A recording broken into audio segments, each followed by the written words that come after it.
All right. Hey guys, welcome back to the Melanin Margin. I'm your host, Quaviondre Williams. And I'm Daquon Wilson. And this is the talk show dedicated to bringing the marginalized to the spotlight and uplift the Black voices that will no longer stay silent. So let's get into this week's race conversation. Daquon, do you think that there is representation in Hollywood about people of color? I think that depends on what you call representation.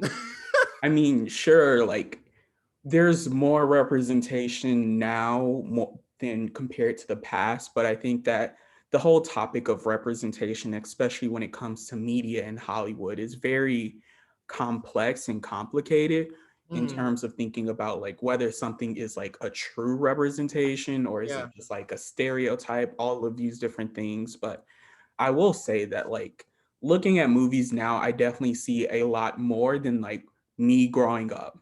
Mhm. Absolutely, I fully agree. I think that we do see a little bit more representation, but I think that people confuse seeing representation of people of color as accurate representation of people of color. Right. There's a difference there that I think that people don't see. And we'll get into that further on the episode, but I think that there is definitely more representation than there was before back in the Mhm. day.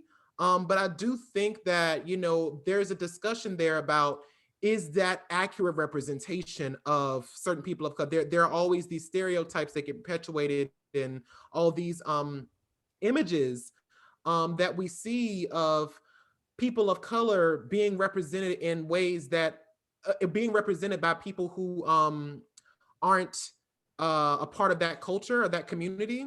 So I wanted to ask you, do you think there should be like a Black version of everything Mm, I in order to create good representation?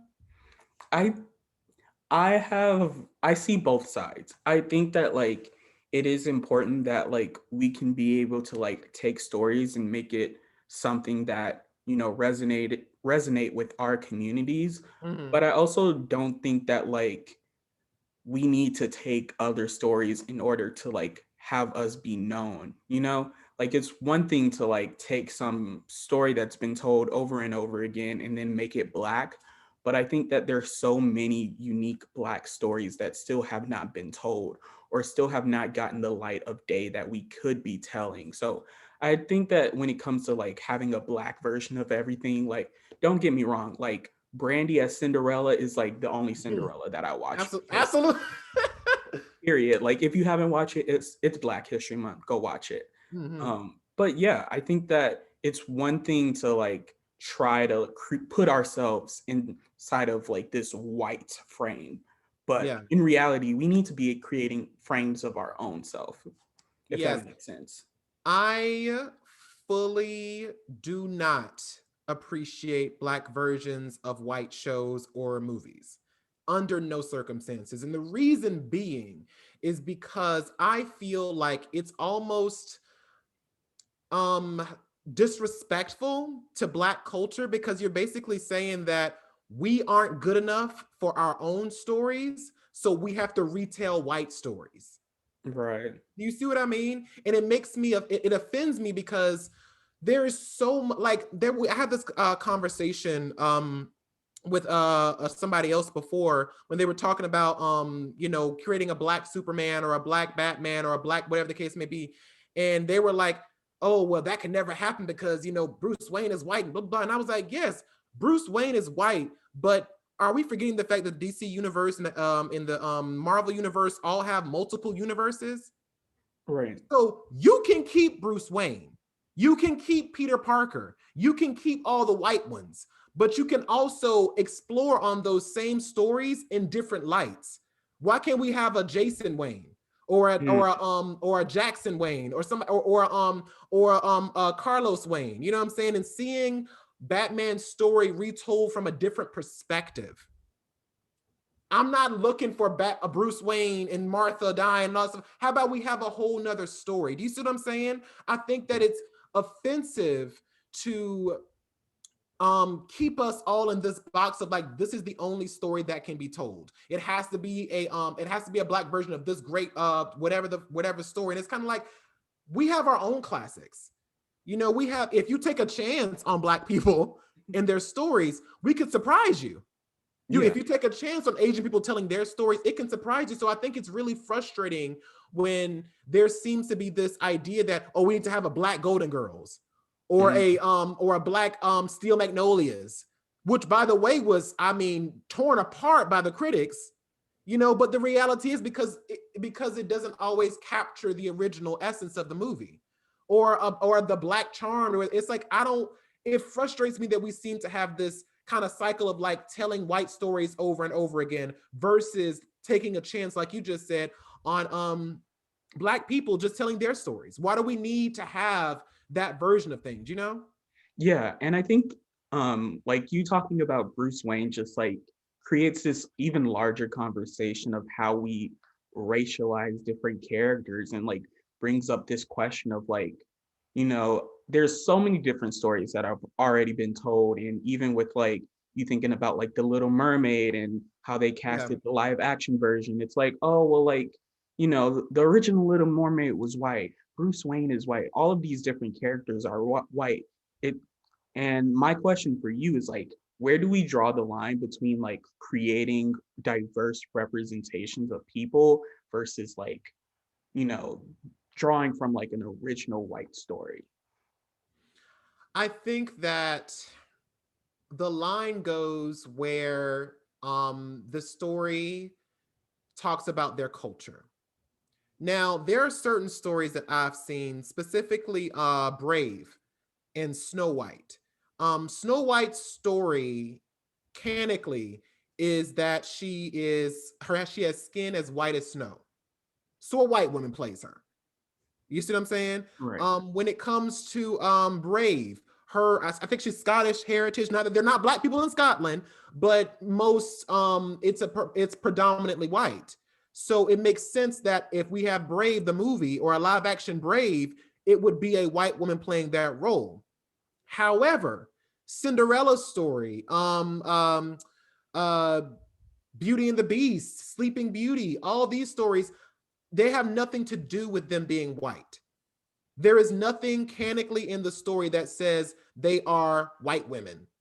They just happen to be white women in the movies, in TV Right. shows. So I think that when it comes to that situation, I think people need to understand that there's a difference between fiction and realism. There's a difference between a character and a culture. And understanding that a lot of the reason why we can't have a princess in the frog with a white woman is because the reality is the movie Princess and the Frog that we have is based in New Orleans culture. It Right. comes from African roots. This is what gumbo. This is all in black culture, which is the reason why it needs to be played by a black woman. The same goes for Mulan. The same goes for Moana. These stories were created with the culture in mind, just like Brave was created with the culture in mind. Scottish culture. You see what I'm saying? And Yeah. I think that people seem to have this misunderstanding because we oftentimes see people of color and don't get me wrong, I want to be very clear about this. I do appreciate Princess and the Frog and all of these stories with cultures like Pocahontas, all these other stories that focus on the culture, but it kind of frustrates me that movies like that, or any kind of anytime we do get that kind of representation, it's a hyper focus on the culture Hmm. versus just the story. And I hope I'm saying this right. I'm gonna ask you, but do you think that it's necessary for the fact of like their cultural identity being the sole purpose of their character's journey in the film? Yeah, I think that's a great question. Like, it's something that I've thought about, and like it's brought up in like any creative writing classes that I've taken is like, oh, you made this character this race or this gender or whatever, this identity. And it's like, does this identity have a significant purpose? Mhm. And I find that oftentimes, like, there are times when it's great that a character is so focused on the culture and bringing that culture to life, Yes. but I also think that so many times we get so blinded by that we don't have characters that are just black, that are just existing. When you Yes. think about so many different black characters that you see in TV or movies or whatever it may be, it's always so focused on like that culture, or something that's related to the culture, like the struggle. Yes. That's why there's so many different representations of blackness that are basically just trauma porn to a certain extent. Yeah. Like it takes this idea of black trauma and just puts it on the screen and like, oh well, like, this is black trauma, like this is real, this is what people go through. But Mhm. at the same time, like there is a benefit to representing the struggle and showing people like what happens in our communities. But also, why can't we have just instances of black love that are not tragic? Why can't we have a black love story that's just like two people falling in love and it's just that? Why is every time we have black characters, or either have some absent father, or they have like this struggle, or all of these different things that are like predicated on stereotypes? Yes. I fully agree. I think it's extremely frustrating, to say the least. I understand that these are experiences that people go through. I fully understand that. And I fully understand the validity of these stories. Definitely, we do not want to erase the reality of some Black experiences. Absolutely not. But I think it's really frustrating when it seems that the only time Black voices are valid is when we are struggling, Mm, is when we are slaves, is when we are this. That's the only time that Black voices are valid in Hollywood to tell. I swear I can't watch another 12 Years a Slave. I swear I can't watch another slave movie. I can't. I mean, the Amistad, 12 Years a Slave. What's the name? What's the not Django Unchained? Like, I am so, these trauma porn films, and it doesn't. And the craziest part is, Daquon, when we talked about this earlier before in a couple episodes back with taking on the traits of the oppressor. The reality is, even we as African Americans perpetuate these same stereotypes in our own personal circles. 100%. Like, let's take, for instance, Tyler Perry's movies. I mean, can you name one where there isn't some kind of trauma, like some major trauma, or someone's not like, a man cheating on a man, beat a man, raping a man, doing, you know what I mean? Right. And it's like, again, these stories are valid. They are definitely stories that need to be told, but it's almost it's like that's the only story being told. Right. And that's the problem that I have. I work at a library, and there's an African American fiction section. And I pulled 3 random books. Just blind. I was like, you know what? I'm just gonna randomly pull a book. Just gonna pull a book, just pull a book and see what they're about. Thug, gangsta love, doing drugs, blah, blah, blah, blah. Okay, well, let me try 3 more. Let me try 3 random more, whatever. Okay, let me try this and that and that. Okay, drugs, having sex, doing that. And I'm like, oh my God. And that's just like, once again, all of them, gangster fan, gangster this, gangster that, thug this, thug that, struggle this, struggle that. And I'm like, again, like I said before, these stories are valid, but it's like these are the only stories that are being seen. And when you go to a regular fiction section, there is a variety of stories. There's magic, there's supernatural, there's historical pieces, there's this, there's that. We get so much more variety in white fiction and white that, and of course we have our white smut, we have the romance novels and stuff like that, or wherever the case may be. We have our bad boys, which is the equivalent, I think, of a thug in the white world, I suppose. I think that's kind of a correlation right there, right? Yeah. So we have that in white stuff. We're not saying that that's not there, but it's like, when you look, I'm telling you, Daquon, go to any library and go to African American fiction section. And I mean, it's just like everything is, I'm a gangster, I'm a thug, F these hoes, selling drugs, selling cocaine, doing this, doing that. And again, like I said, stories are valid. But why is that the only story that is being told in every single novel that we seem to see? Why is that the one that's always on the forefront versus having a variety, having a display, a diversity in there? You know what I'm saying? Have you noticed that too? Yeah, I've definitely noticed that. And I feel like a lot of it comes from just like a lot of people in our society trying to be like that woke creator, that woke writer, or whatever, like that. And it's like, oh, I'm telling this story that is so just like deeply rooted in like the African American struggle. Yeah. And they really want to put something out there to just like, this is so inspiring to me, this will change the hearts of many. Yeah. At the same time, like what you're doing by that is basically showing that Black people are like this monolith. Like they are all doing like this one struggle. And oftentimes these characters are just written so flat. Like they have no depth or dimension to them. It's like when you have a Black character, they are going to go through this very specific Black trauma. But in reality, we know that like Black people are very much intersectional. You know, you can be Black and gay, Black and trans. Like all of these different identities that can happen within your Blackness. And you face so many different issues based off of these intersections of your identity. So it's frustrating to me to see so many of these like inspirational Black films just focus only on trauma and only focus on one particular type of trauma. Mm, I fully agree. It's the fact of identity not just being singular. And Right. that's the thing that we oftentimes see in these kinds of films. Again, these are valid stories, but these stories are already told.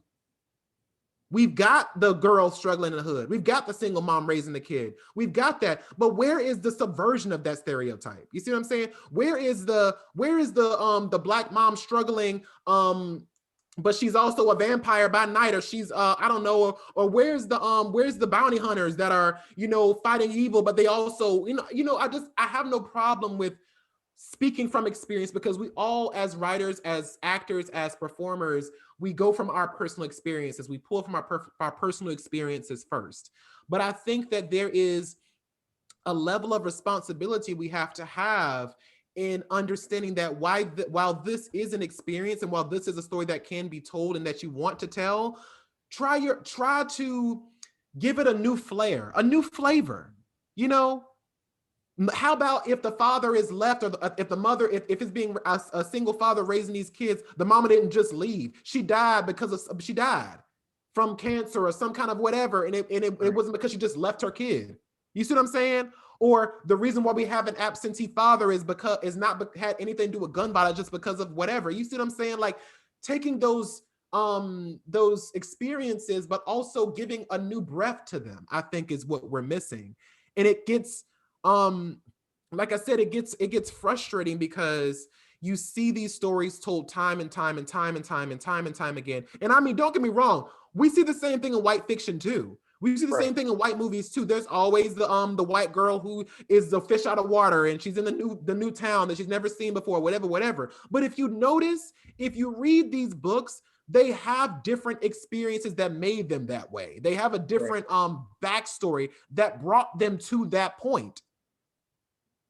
And I think that would be so interesting to see. Okay, if we're going to be in the hood selling drugs, okay, how about are they vampires? Are they demons? Are they being possessed? Why are they selling these drugs? Do these drugs have some kind of whatever in them, or some kind of extra whatever? I don't know, something different. Because I cannot tell you how tired I am of watching the previews in movies. And the moment I see a Black person in a trailer, it's like, he was put in jail for blah blah blah blah, or he was or this person, I'm raising these people on my own, and I'm gonna be a successful Black woman, I'm gonna be a successful Black man. And it's kind of like, yes, great, but it's like, we've seen it, we've seen Right. it. Do something to subvert it, like you were saying. Like even in the example of like that you were saying before of like this single Black father that's struggling to raise children, and the mother died of like cancer, like that single nuance could let you talk about the environmental racism that happens, you know, things like Cancer Alley, where Black people are disproportionately affected by things like factory waste and things like that Yes. that causes them to have more health problems.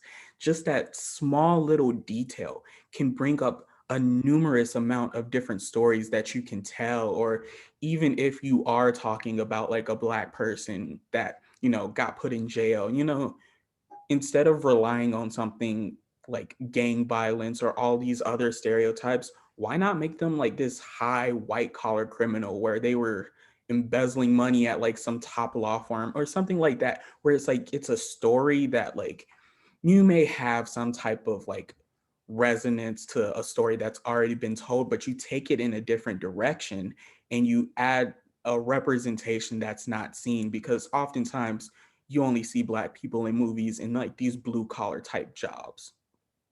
Absolutely. Just what you were saying too, I wanted to piggyback off of that fact of like, why can't we see a Black kid with two healthy parents? With two healthy, loving, doting parents who care about each other, stuff like that. I mean, the Cosby Show is pretty much the only representation we get of that sometimes. You know what I mean? Or like My Wife and Kids, we got that, or whatever the case may be. But like, it's hard to see a strong Black household where like the parents aren't just like, aren't just hating each other or always a violent kind of love story, whatever. It's like, no, these parents are, in love with each other. They're just healthy parents. Or like you said with the whole prison thing, why not? Why he's in prison, but it's because he wanted to go to release someone or to try to break down the industrial prison system or something like that. You know what I mean? He purposefully went to jail. What was that movie called? Law Abiding Citizen? He did it for a reason.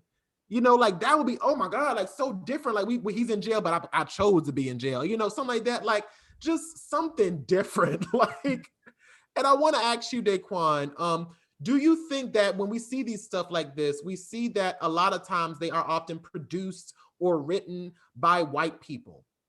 That a lot of times, a lot of these Black stories are sometimes produced by white writers and white producers who think they understand the Black experience, but not very clear on it. So do you think that Black people, or do you think that white people can tell stories from a different culture, or anybody for that matter? I think that at the end of the day, like, sure, you could tell a story, but are you actually doing that story justice? Yeah. Like you were saying before, a lot of times when we write stories, a lot of it does come from our own personal experience. And when it comes to like white creators making stories about Black people or people of other cultures, like at the end of the day, like if you don't have a person of that culture in the writing room, if you don't have a person of that culture being like, hey, let's read over this together, let me hear your thoughts, then you are actively silencing Black voices or people of color voices who are trying to tell their own stories. Even if you are like this white ally that's just trying to have Black stories be heard, why not make sure that these Black stories that are being heard are also coming from Black voices? Absolutely. Absolutely. I think that we have to oftentimes, I think honestly and truly, there isn't a problem with people of other cultures or white people or whatever writing, helping write Black stories. I don't think that's a problem. I think it becomes a problem when they rely on the stereotypes that they've seen Right. in their life. That's when it becomes a problem. I had to recently look at myself when I was writing a story. One of the characters was Italian. And I was like, what am I going to write about Italian? Like, I want to include his culture in this particular story. And the first thing I had, the first idea originally was mafia. I was like, oh, he's a mafia guy. He, did this and whatever. And I was like, wait a minute. And I Googled, I was like, is thinking that Italians are in the mob or having a mafia storyline racist? Yeah, it's a stereotype. It's a very hard stereotype in the Italian community that any story about Italians has to be about the mafia. And I didn't even realize that I had that preconceived notion inside me because we always checking ourselves. Like I said, in this show that we're doing, I'm not sitting there saying that we're perfect. We're not. We make mistakes and we have to check ourselves as we go on. That's a part of growing up. That's a part of maturing. And I Right. had to recognize that in that moment, I was about to perpetuate a stereotype. Thankfully, I did not. Thankfully, I caught myself before I wrote the story.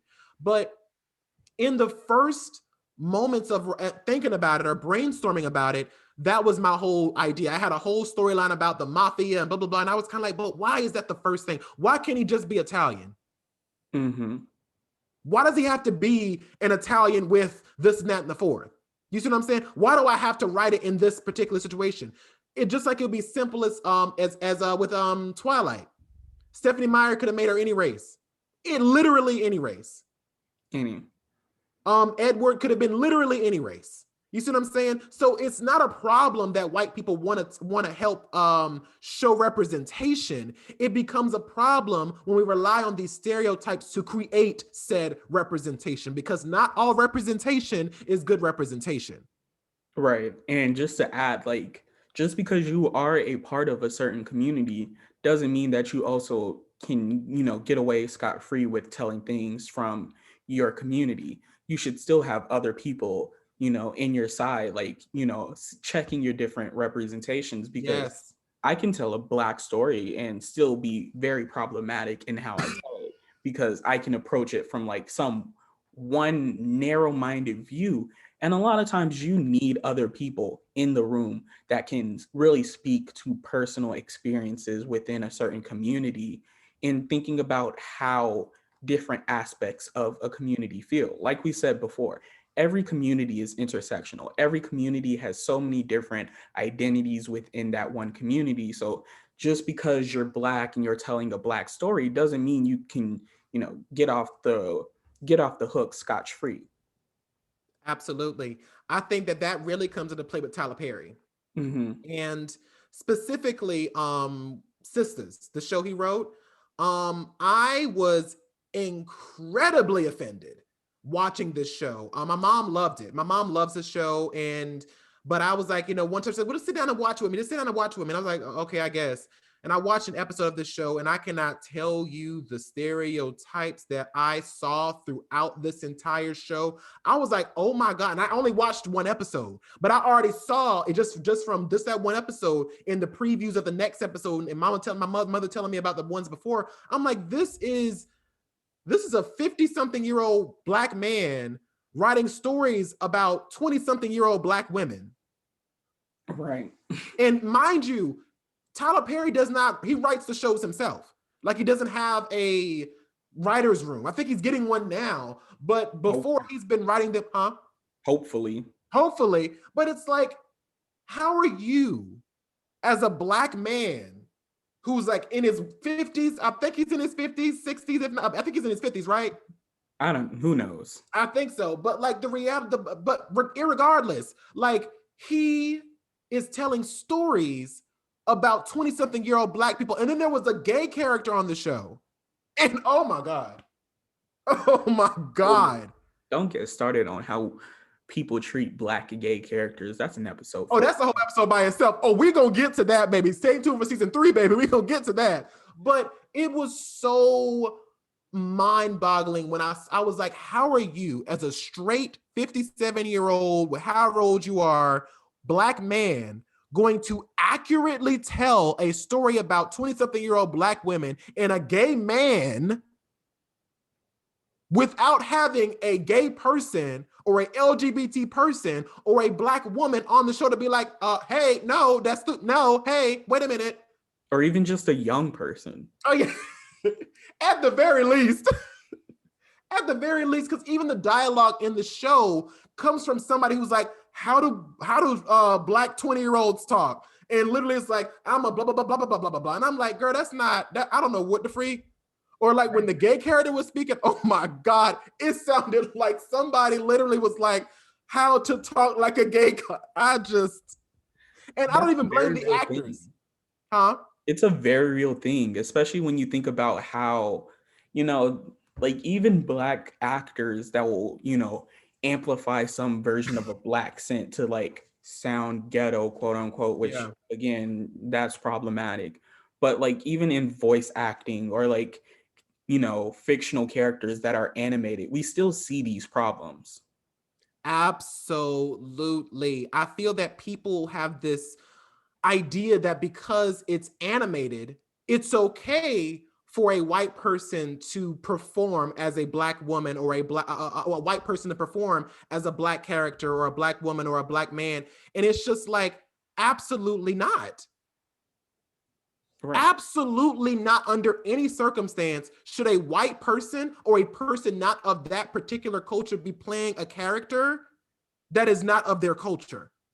I think it's extremely problematic when we see shows like Simpsons and these other shows where there are characters that are played by people, by white people, Um, and they are perpetuating this massive stereotype of how they think a person sounds, like putting on an Asian accent. I don't know what the freaking Asian accent is, or a Mexican accent. I don't know what that is either. Like, it's frustrating to me, because the reality is, there's this conversation of like, well, Black people can't play white roles. And I'm like, no, baby, that's not how that works. Because let me tell you, there is plenty of space for a white voice actor or white voice actress to have a role.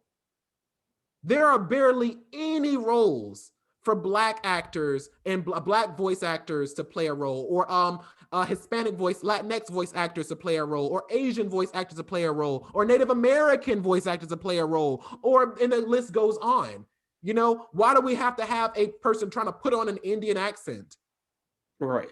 You know what I mean? And I think it's just really frustrating to me, because people seem to think that that's okay. I mean, do you agree with that, Daquon? Do you think that white people should be playing people of color? I agree with your standpoint in terms of like, if you are white and this role is for a person of color should be taking that role. Like, I remember talking in one of my classes, we were looking at even something like an ebook, where it was an ebook written by a Black woman from the South about a Black woman from the South, and the narrator for the ebook was a white man. And it was mind-boggling that like, they just like up some like Black sin, and it was like trying to act like they're a Black woman from the South. And I'm like, that's not who you are. And it just comes off as so invalidating, and just like, you can tell it's fake. You can tell that it's fake because it sounds so unnatural. And like you were saying, there's been plenty of white roles. There are still plenty of white roles. There's plenty of room for white actors or voice actors or whatever to find roles that match their culture. But so often there are so little Black roles that, if they're taken up by white people, we're just going back to minstrelsy. We're just going back to, minstrels where white people put on blackface and overdrawn their lips just to Yeah. like play some stereotype of what an African American is to their mind. Absolutely. And let's be real, white people, you don't have culture. You don't have culture. Scottish culture is a thing. German Right. culture is a thing. European culture is a thing. White is not a culture. Let's just get that out there, right there, okay? So I think that it becomes frustrating, because you can always hear when someone is trying to sound like something else. It's a given. Like, you can always hear, even writing wise, you can tell if the person writing these roles or writing the lines is a Black person or a white person trying to be Black or trying to sound Black. It translates over, because we know what our stories sound like. Exactly. Asian people know what their stories sound like. We know when there is someone ineffectively telling our story. And I think that's the frustrating part, is that they seem to think that, like, what I think is extremely, extremely problematic is a lot of these Disney shows, like Jesse and what's the other show? Phineas and Ferb, where the Indian character has to have a heavy accent in order to be valid on the show. And some people would say that, and this goes back to what I said before, all representation is not good representation, because the reality is neither one of the actors who played the role had an accent in real life. But they were instructed by the producer to put on an accent, because Indian characters apparently can't be valid unless they have a very thick accent. Is that what you're saying? I think that's what you're saying. I think so. But the math's not mathing. It's not there. Or the fact that we can't have a Latinx character on the show without them having an accent. Or I don't get where this comes from. Or like you said, we can't have a Black woman on the show without her having a quote unquote Black accent. I'm so sorry. What was that? Right. And it's just frustrating me because, like I said before, we're invalidating people who don't have an accent. That's the problem, is that just because there's an Indian character on the show does not mean, I think that there was no doubt that that actor was Indian. I mean, and Jesse, I mean, it was, I mean, oh my God, like, of all the characters on the show, like that particular character, Raj, was like, I mean, he had a fucking he had a fucking kimono dragon in his room.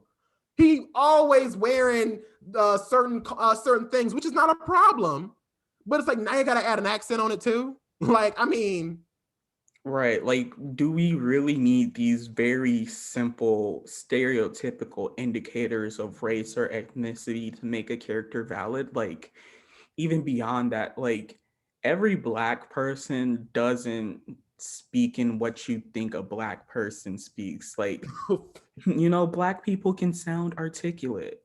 Like, we do that. And that's perfectly normal. And if we don't, that's perfectly normal as well. There's plenty of white people who are not articulate. All Latinx people, Latina people, they don't necessarily have to speak Spanish all the time.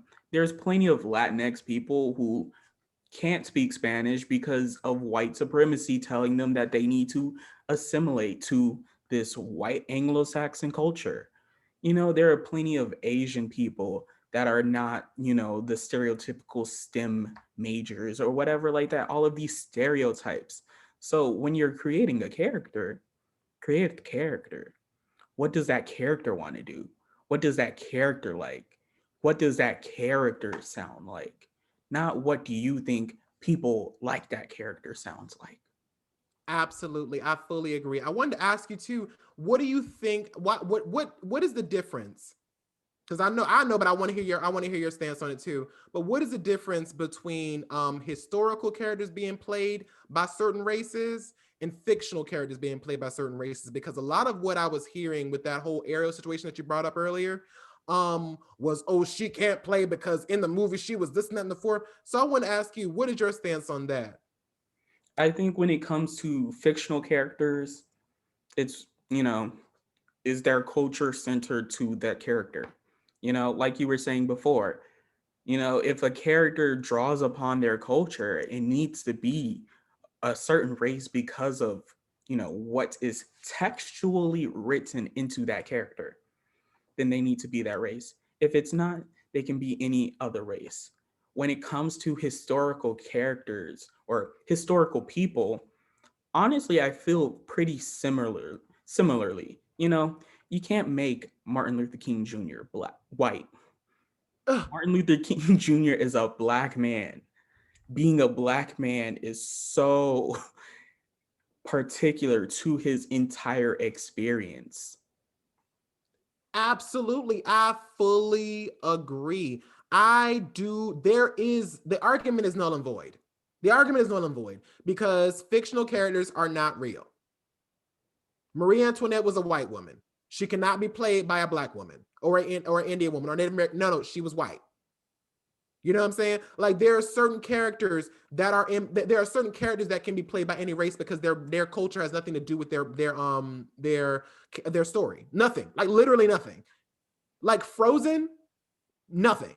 Like them being white has nothing to do with not when you know what I mean. Like, and it just frustrates me because people will always be like, "Well, it's colorblind." It's like I remember I was wanted to audition for this High School Musical, and I wanted to play Troy, and I was so afraid because our director was kind of like, well, Troy in the movie was white, so we're gonna kind of want to and he didn't say it explicitly, but it was like kind of like that. Well, why don't you want to play that character, the Black character with the afro? Is that the one you want? And I was kind of like, and at the time I didn't understand. I kind of was like, okay, well, he's a white guy in the movie, all right, whatever. But as an adult, I was like, literally nothing about Troy says white. Like Okay. literally nothing about him says he has to be a white. Can it? Like nothing. Literally nothing. And it was crazy because I was like, I don't understand while we have this kind of narrative of like, we're forgetting that these stories that were created back then, these characters that were created back way back when, or when they were created in a time where white is right. Ooh, You know what I exactly. mean? Yeah, I think that, a lot of times these fictional characters from these, great classics and canonical things, like, they were written during a time period where, you only wrote about white people because Yes. those were the only people that mattered. And it's frustrating because, like, being white is not a personality trait. Say it again Like, for I'm me, Daquon. sorry, Go ahead and say that. So to repeat that for me, please. Please, you got to repeat that for me. being white is not a personality trait. Like, being white does not make up who you are. It's one of those things that, like, there's so many characters where being white has nothing to do with their struggle. It's just what they are described as. Sometimes they're not even described as white. We just have this image that they're white. Their race is never talked about. And that's what people don't seem to get. Is that the reason why Bruce Wayne could be played, even though we don't want him, but the reason why he could be played by any race is because literally nothing about him says that he has to be a white man. Literally nothing. Peter Parker, literally nothing. And white people get really upset when we talk about making cast him as another race. They're like, oh my, how could you? How Right. could you? They're white. They're white. They're white. And I'm like, baby, Spider-Man ain't real. Batman is not real. Superman is not real.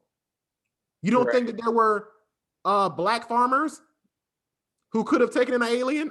I'm just Right. Or he's an alien. He's from a different planet. different black. But he happened to be white though. He just happened to be white because to fit in, right? Because he just from a different. Really. Batman can't be a black man can't be rich. Can't come from a rich family called Wayne Industries. Exactly. It's frustrating to me because, like I said before, it's if you want to see representation as a white person, please turn on your television to any channel, to literally any channel, fiction, otherwise, cartoon, whatever. Flick on any movie. 2.5 seconds, you'll see it. I promise. There is a variety of representation for you. There's a variety of different versions of white people. Okay, there's a bad white, but there's a good white, but there's so many versions of white people out there. It's just, I mean, come on. If you a little white baby, little white kid, baby, turn your TV on. Baby, I promise. You're gonna see somebody. You're gonna see somebody that you can relate to. As black people, we don't have that same luxury. As Indian American people, they don't have that same luxury. These people don't have those same luxuries. And I feel like it's frustrating that we seem to think that, oh, well, we can't have this person, or we can't change this, or we can't change that. It's kind of like, stop perpetuating this white supremacy. Stop perpetuating these white stories. Because nothing about the story is white. Like you said before, white is not a personality trait, and white is not a story. Right. The only time where a white person's being white factors into that story is if the fuck they are explicitly said, hey, I'm a white guy. Or It's hey. a common thing in terms of like I've taken like playwriting classes, and I've been like behind the scenes for like certain plays productions, and it's a known thing that, if something is not in that script, in what is said in that script, doesn't really matter. The stage directions could say a character is wearing red shoes, but if the red shoes are never mentioned in that script, who knows? You could put blue shoes on them. But once it's in that script, if they say, hey, look at my red shoes, and they have on blue shoes, you know something's wrong. The same can be applied about race. If a character is, white, and, being white isn't integral to that script, you can change it up. Absolutely. Like this, there was this movie called Much Ado About Nothing with Denzel and Keanu Reeves. Seen it before? Yeah. And I thought it was so nice to see Denzel playing a Shakespearean character because of the fact that, like, literally, again, nothing in the book, in any of those works say that they have to be cast as a white people. They just are cast by white people as white people. That's it. And it was just so nice to see him as a rich character, like he was the king, kind of like a king-esque prince, I think, or whatever. And like it was so nice because I was like, yes, because that can happen because it's a fictional universe. So I want to move the conversation over back to black people black back to black back to black people being in Disney films and stuff like that, and some of that problematic nature in there. Have you noticed problems in Disney's representation of black people or animated films? Oh, so much. Like we were talking about The Princess and the Frog before, and like I remember when it came out and I was like, "Oh yeah, finally a black Disney princess." And then she was a frog for most of the movie. So like there's so many times when, black characters are made to be animals, or like in Soul, I haven't watched it, but I've, seen some highlights from it, and it's like, why can't black people be black people for the entire movie? Why do black people have to be transformed into some animal or some entity in order to be relatable? I fully agree. I was so freaking excited to see Soul. I re-downloaded my Disney Plus subscription for what to watch this movie because I was like, oh my god, like this is a black guy, like this is black, like he black. Ain't no doubt about him being black. The tattoos on the barbers, I was like, oh fuck yes, Disney. I thought we was about to pop off. This nigga became a blue blob within maybe 15 minutes of the runtime. Not even 15, 10 minutes of the runtime. 10 minutes. And he was a blue blob for the rest of the movie. And then when he does go back to his body, Tina Fey is voicing him. A white woman voicing because they slipped into the wrong. I'm sorry, spoiler alert, by the way, spoiler alert. But if you're gonna watch it, but Tina Fey, there's this point where he reconnects to his body, and he falls through, but he accidentally falls into the cat's body, and Tina Fey falls into to his body. And so Tina Fey is basically voicing this black man throughout the whole film until he gets back to his body. And I call that digital blackface. So like, and then to top it all off, I watched a video a lady who broke this down, and it's like I forgot what the name of the channel, Anti-Racist Academy, and that's what it was. And she broke down Soul. It's a little 10-minute video, but she really broke it down and was like, y'all, like the fact that they even made Tina Fey pretend to be him and make him a better black man because of it. Like Tina Fey or the white woman was able to play a black man better than the black man in the movie, and that his film just kind of ended open-ended with him like not really the fuck doing anything. Like his dream was not valid. Like his dream was like, oh, you're not living life if you're just focused on your dream. The fuck? Like it was a mess. It was a mess. It had good bones, but the reality was when I watched the film Daquon, I was extremely let down by the ending because it just was so kind of like, and it was by the way too, it's like 20 minutes worth of credits. So like I was looking at the film like, oh, we got like a whole nother, at least another 10 minutes. I'm like, okay, so it's gonna probably be like he gonna go back to this, and then it just ended. It just the end of the movie. End roll credits. I said, what? Wait a minute. Wait a minute. Same thing with sorry, go ahead. I was just going to say, like, that just goes right back to what we were talking about before with like trauma. Like, why can't we just have black people existing as black people? Why make him a blue blob and then put a white woman in his body? And then there's Princess and the Frog. There's literally Princess and the Frog, and I'm like, I'm not gonna lie to you. I mean, I will celebrate that movie to the day I die. That was a good movie. It was a great movie, but it is extremely problematic. Extremely problematic. You could do a whole video breakdown of the minstrels, and the breakdown of the fact that Mama Odie is literally a mammy. Literally. Her name is Mama Odie. Mama Odie. Daquon, Daquon. I, there are no words. And the fact that, like you said before, she was a frog for most of the film's runtime. It was just, there's so many. And once again, that harkens back again.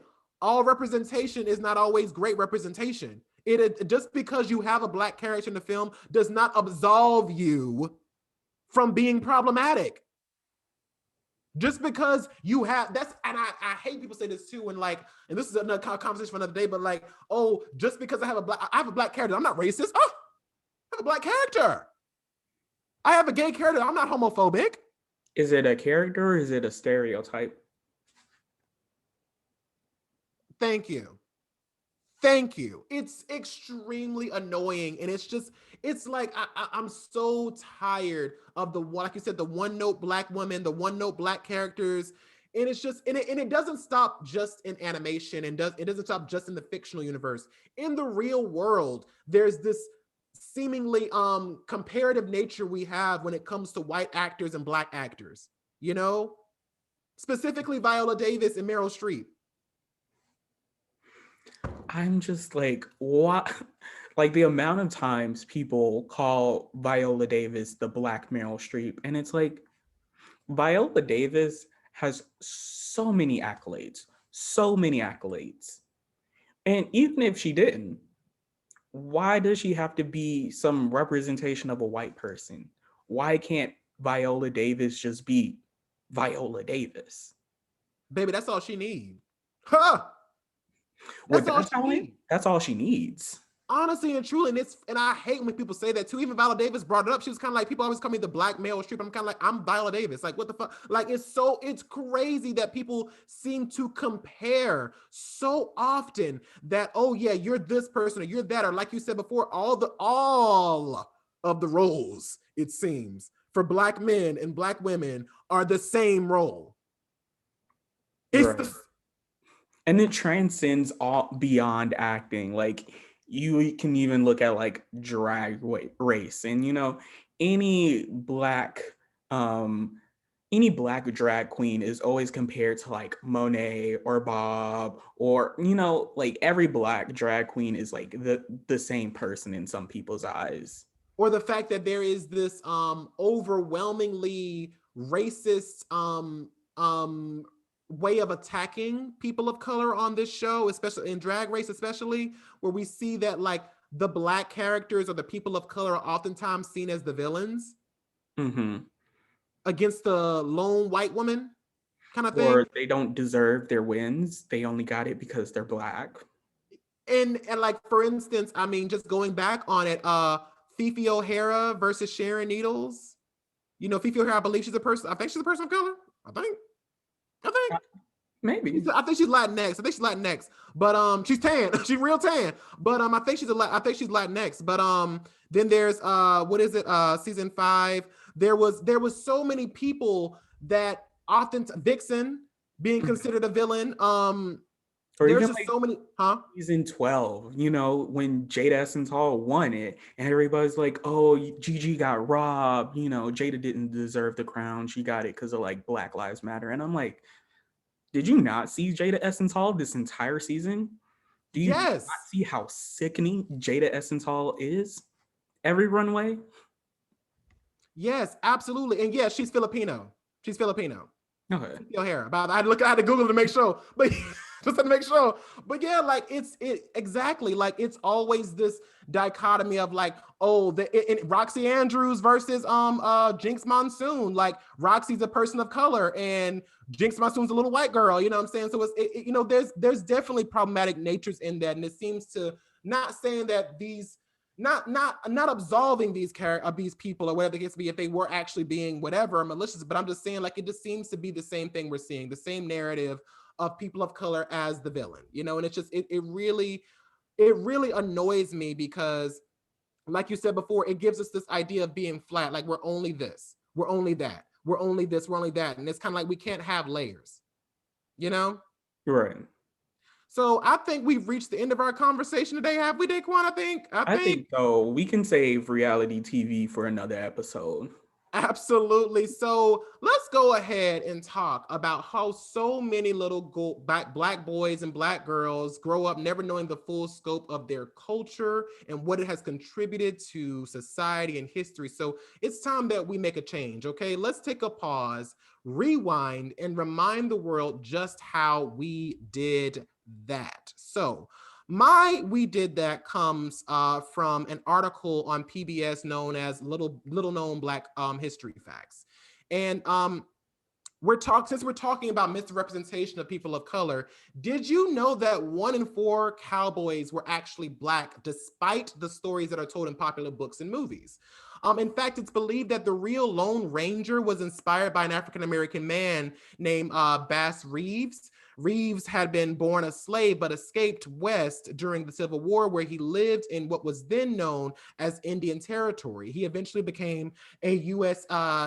Deputy Marshal and was a master of disguise, an expert marksman, and had Native American companion and rode a silver horse. His story was not unique, however, because in the 19th century, the Wild West drew enslaved Blacks with the hope of freedom and wages. When the Civil War ended, freed men came to the West with the hope of a better life where the demand of skilled labor was high. So these African Americans made up at least a quarter of the legendary cowboys who lived in the dangerous lives facing the weather, the rattlesnakes, and the outlaws while they slept under stars, driving cattle to the markets. So while there was little formal segregation in the frontier towns and they had a great deal of personal freedom, Black cowboys were often expected to do more work and the roughest jobs compared to the white counterparts. So I just think that that's extremely exciting to know, because honestly and truly, every cowboy story we have seen has mostly been white people. I mean, The it's John mostly been white Wayne, cowboys, all of them.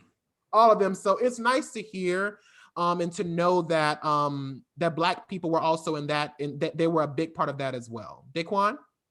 Yeah. So for my we did that, I am talking about a William Dorsey Swan. Do you know who William Dorsey Swan is, Quaviondre? I do not. Please elaborate. Yeah, let me tell you. So, William Dorsey Swan was born into slavery, and he was the first person in America to identify as the Queen of Drag. Dorsey Swan did a lot in terms of queer liberation and queer resistance. In fact, during the 1880s and 1890s, Swan organized a series of balls in Washington, D.C. This was where he called himself the Queen of Drag. Most of the attendees of Swan's gathering were men who were also formerly enslaved and were gathering to dance in their satin and silk dresses. Because of these events, because of the nature of these events, they were also very secretive, and it was invitation only. Swan was arrested in police raids numerous times and was the first documented case of arrest for female impersonation in the United States, which we see again when we think of like the Stonewall riots and things Yes. of that nature.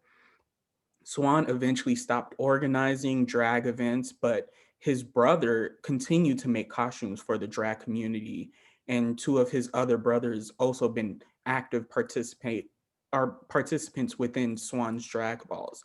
So I just wanted to bring that up, just to note that even within our queer spaces, there are so many Black people who are on the forefronts of queer liberation and doing things that when we only see a white face. Like I would like it came to my attention because I was thinking about this movie that was about Stonewall, and they had this white, you know, kind of cis looking man Yeah. throwing the first brick to cause the Stonewall riots, when in reality, a lot of times when we think of queer liberation, people on the forefront of the movements were Black people or trans people or all of these Absolutely. different natures. So even when we think about how we have representations of Blackness or people of color or any different identity on the screen, we should also think about historical representations of like who are the people on the forefronts of these movements. Absolutely. I did not know that. Thank you so much for sharing that. I think that we oftentimes forget that Black people are everywhere. And we are so ingrained in the society in so many different ways. And I want to make this very clear to you guys. This segment that we created was not just for Black History Month. Me and Daquon had planned to do this a while back when we first started the idea of Melanin Margin. So this is a consistent segment on this podcast and on the show. So I want to make sure that's very clear, because we need to be able to remind people that Black people were here. We doing this thing. We been done did that, Right. So again, thank you so much for joining us for this conversation. I think we had a really great time. As always, please keep the conversation going. Please keep the conversation going down below. We do want to respond. We do want to talk to you guys about that. Don't forget to follow me at Quaviondre, at Andre Talks a Lot, and Daquon at Daquon950. We are now on all social media, all podcast platforms. Please rate and review our podcast on Apple Podcasts. We really appreciate that. And thank you again so much for watching, guys. We will see you next week with a brand new topic and a brand new race conversation. See you guys. Bye.